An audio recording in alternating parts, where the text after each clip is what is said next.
If I was on a desert island and I had to make a choice, then of course I would pick martial arts because, you know, it's not like I'm a violinist or a flautist or I can just grab a thing. You can't take a grand piano on a desert island. The martial arts is always with me, you know.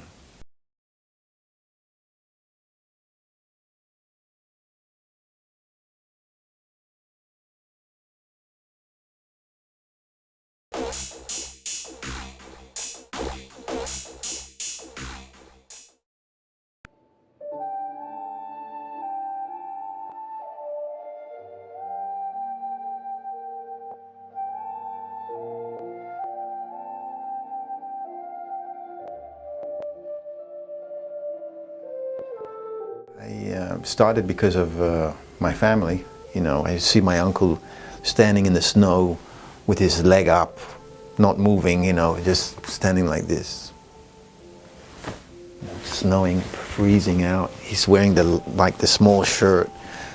Like, what is he doing? You know, I go to the bathroom, I come back and he's still standing in the same position. I'm like, oh, Bruce Lee doesn't do that. What is that? Usually when you're young like that, you look at things like Tai Chi and yoga and you kind of run away from it. It's too slow. I think I was too young to understand its use.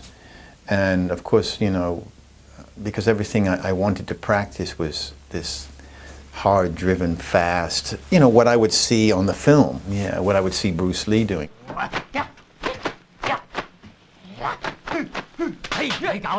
I think every martial artist dream or aspiration, you know, is to do film or do martial arts film. My reason was no different. When I got the opportunity to go to Hong Kong many, many years later, of course, I jumped at the prospect of, you know, being in film. This guy here is Vincent. But originally it was just to do this one film. And I thought, okay, I've got this opportunity.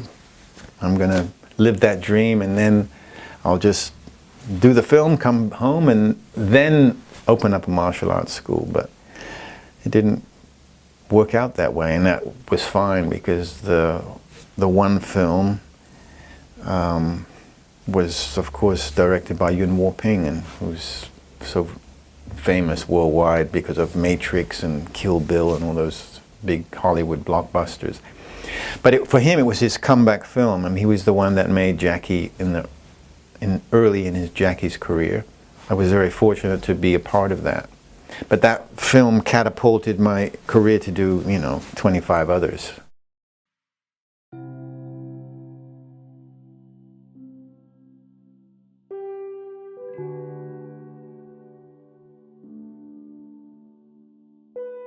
It started about 3 years ago.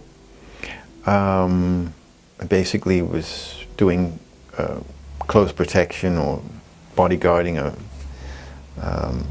well-known philanthropist, and we were on the African continent.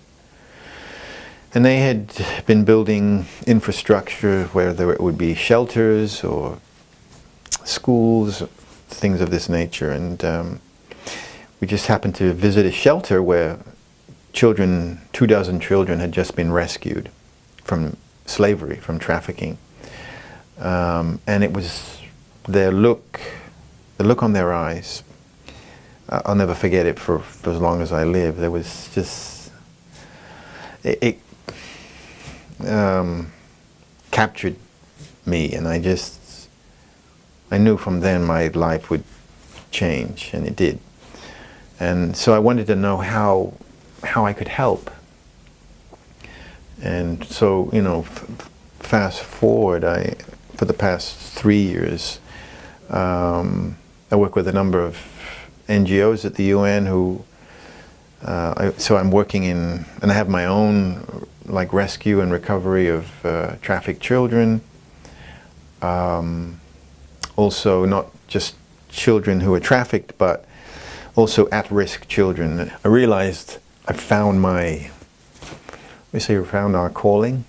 Yeah. So with all of the other things I do, it's led me to this, and nothing is really more important now.